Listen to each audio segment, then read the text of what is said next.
ویسے ہی حفاظت کریں گے جیسے اپنے بیوی بچوں کی حفاظت کرتے ہیں۔ تو جہاں جاتے ہوں وہاں کی دو شرطیں ہیں، ایک وہاں سیفٹی ہو، نمبر دو وہاں کے لوگ ان کو ایکسیپٹ کریں۔ ایسا نہیں کہ وہاں چلے گئے کوئی ماننے کو تیار نہیں، کوئی قبول کرنے کو تیار نہیں۔ اب کیا پالیٹکس ہے نہیں معلوم، 1947 میں جو پاکستان گئے وہ آج تک مہاجر ہیں،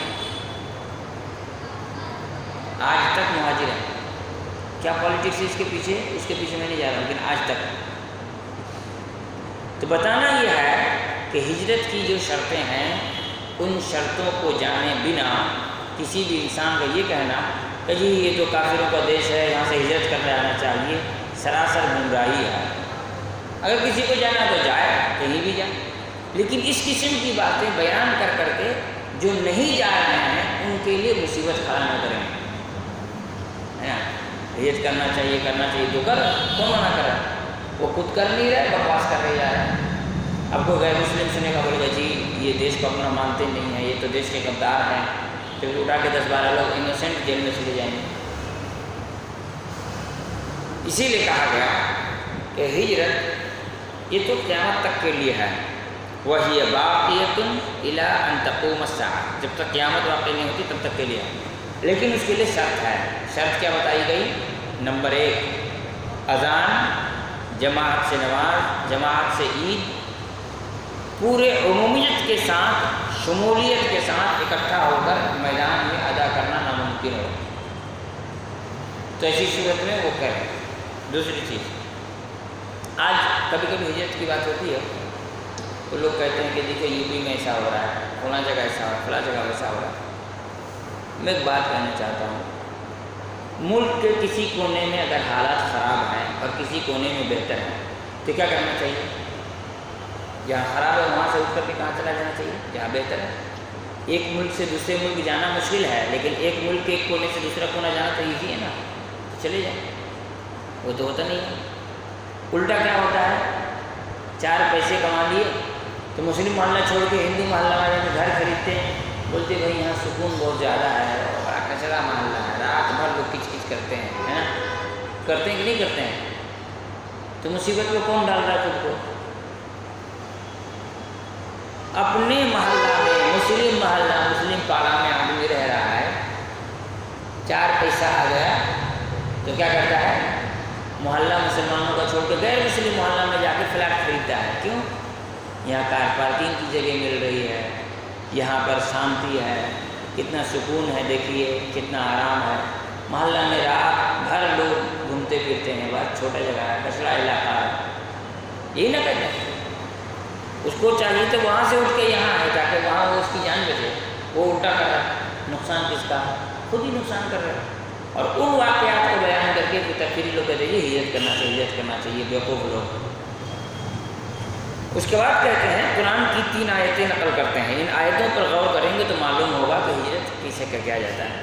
ان الذین توفاہم الملائکہ ظالمی انفسہم، وہ لوگ جنہیں فرشتے موت دیں گے اس حال میں کہ انہوں نے اپنے آپ پر ظلم کیا تھا، مطلب وہ دین پر عمل نہیں کیے تھے، اسلام قبول کیے، نماز نہیں پڑھ سکے، حج کیا کہتے ہیں قربانی نہیں کر سکے، عید کے نماز کا اہتمام نہیں کر سکے، اسلام کو چھپا کر کے رکھے۔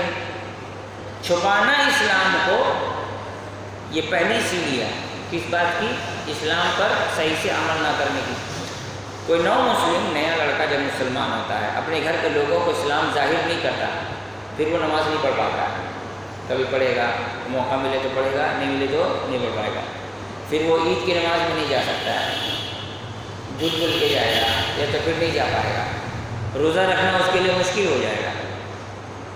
جب انسان اپنے ایمان کو چھپائے گا تو ایمان کے عمل صحیح سے نہیں کر پائے گا۔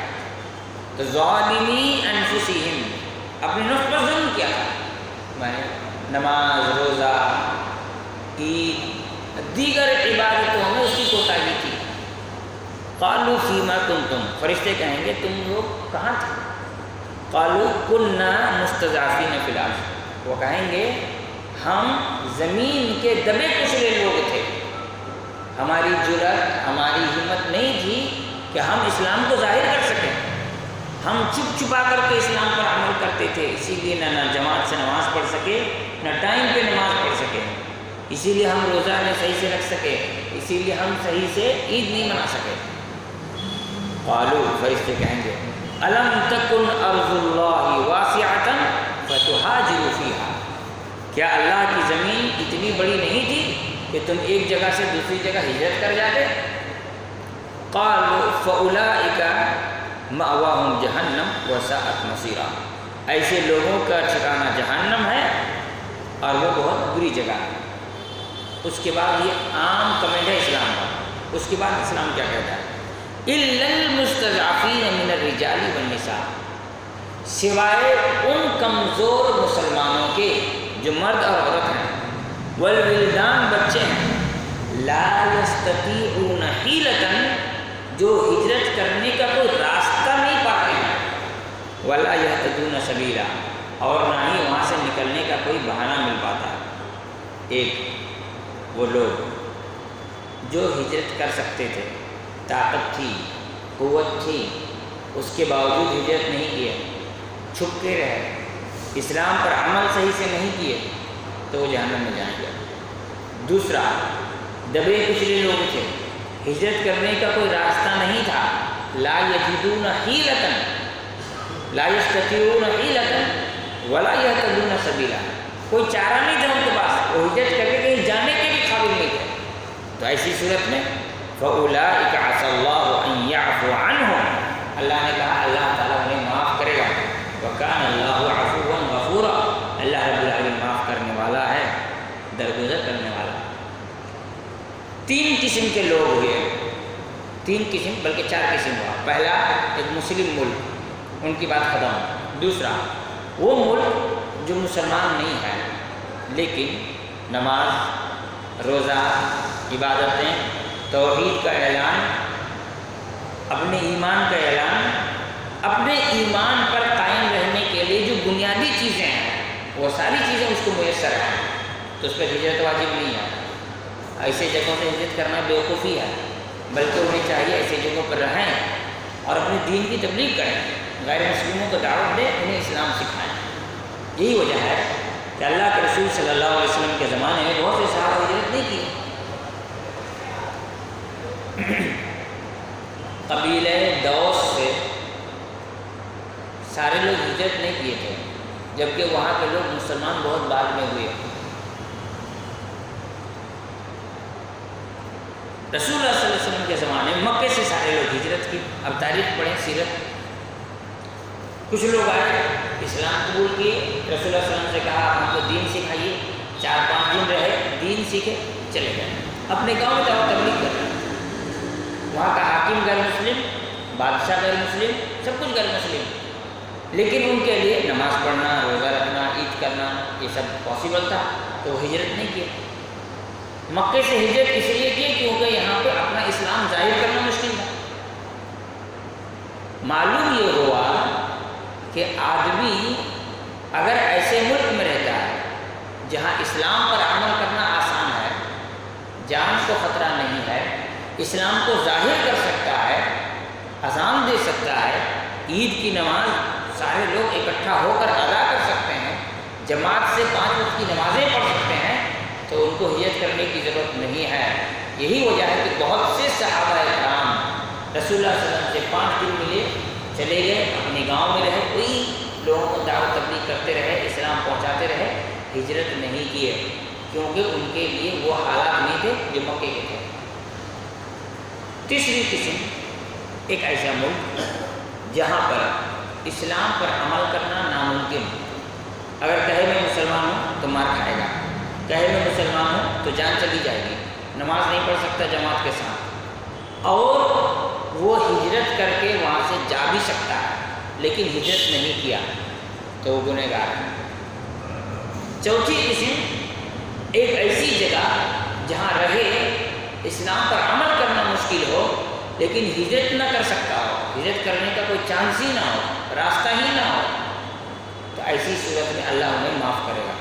یہ 4 کنڈیشن ہو گئی۔ اسی لیے انسان کو چاہیے کہ انسان عام حالتوں میں لوگوں میں یہ فتویٰ دیتے نہ پھرے کہ جی لوگوں کو ہجرت کرنا چاہیے، مسلمانوں کو ہجرت کرنا چاہیے، تو ایسا کرنا چاہیے، تو ویسا کرنا چاہیے، یہ سب مہا بیوقوفی والی بات ہے اور مسلمانوں کو تکلیف میں ڈالنے والی ہے۔